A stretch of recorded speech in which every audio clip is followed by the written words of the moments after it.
Mon Dieu, pourquoi m'as-tu abandonné? Est-ce que Jésus a perdu la foi? Est-ce que Dieu a abandonné Jésus? Est-ce que Jésus se sent abandonné?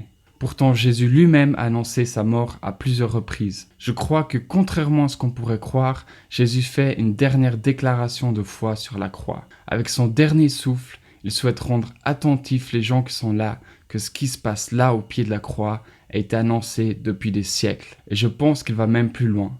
Il annonce ce qui va se produire après. Sa résurrection et le salut pour toutes les nations. Sur la croix, Jésus n'annonce pas aléatoirement ses paroles.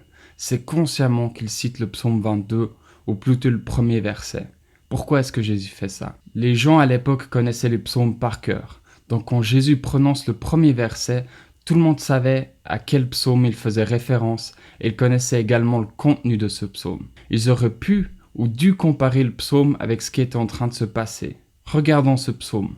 Mon Dieu, pourquoi m'as-tu abandonné? Pourquoi t'éloignes-tu sans me secourir, sans écouter mes plaintes? Mon Dieu, je crie le jour et tu ne réponds pas, la nuit et je ne trouve pas de repos.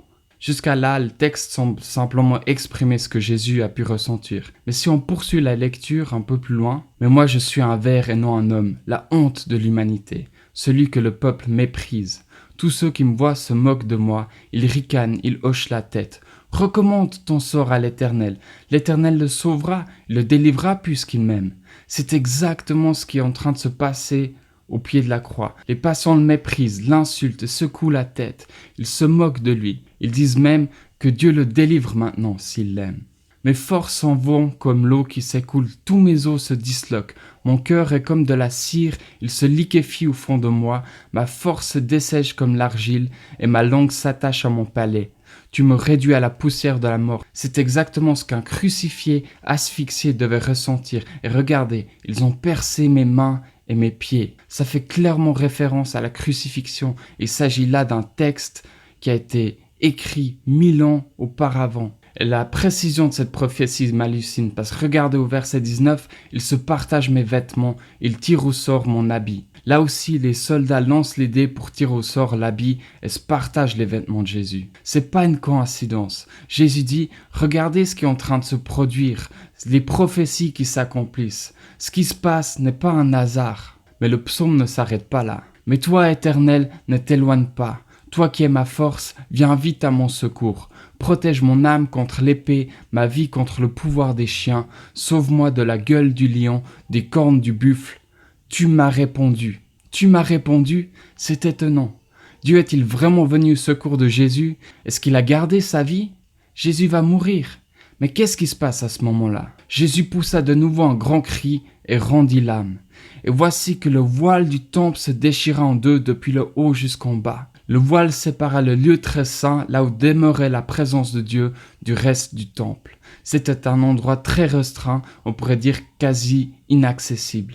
Et Jésus déchire ce voile et rend accessible cet endroit. La présence de Dieu est accessible à travers Jésus. Hébreux 10, 19, 20 dit « Ainsi, frères et sœurs, nous avons par le sang de Jésus l'assurance d'un libre accès au sanctuaire. Cette route nouvelle et vivante, il l'a inaugurée pour nous au travers du voile, c'est-à-dire son propre corps. C'est pour ça que quand Jésus meurt, le voile se déchire. Mais de même que l'histoire de Jésus ne se termine pas là, notre psaume ne s'arrête pas là.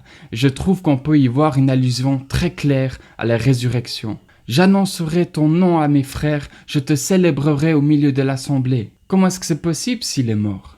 Remarquez le ton du verbe, c'est le futur. Un futur après la mort. Tous les peuples de la terre se souviendront de l'Éternel et se tourneront vers lui. Toutes les familles des nations se prosterneront devant toi. Pourquoi l'emploi de la troisième et la deuxième personne du singulier? Selon moi, clairement en allusion à la Trinité, ici au Fils et au Père. Car vers qui tous les peuples se tourneront? C'est devant qui que toutes les familles des nations se prosterneront? C'est devant le Messie, devant Jésus. Pourquoi? Parce qu'il a vaincu la mort, parce qu'il vit.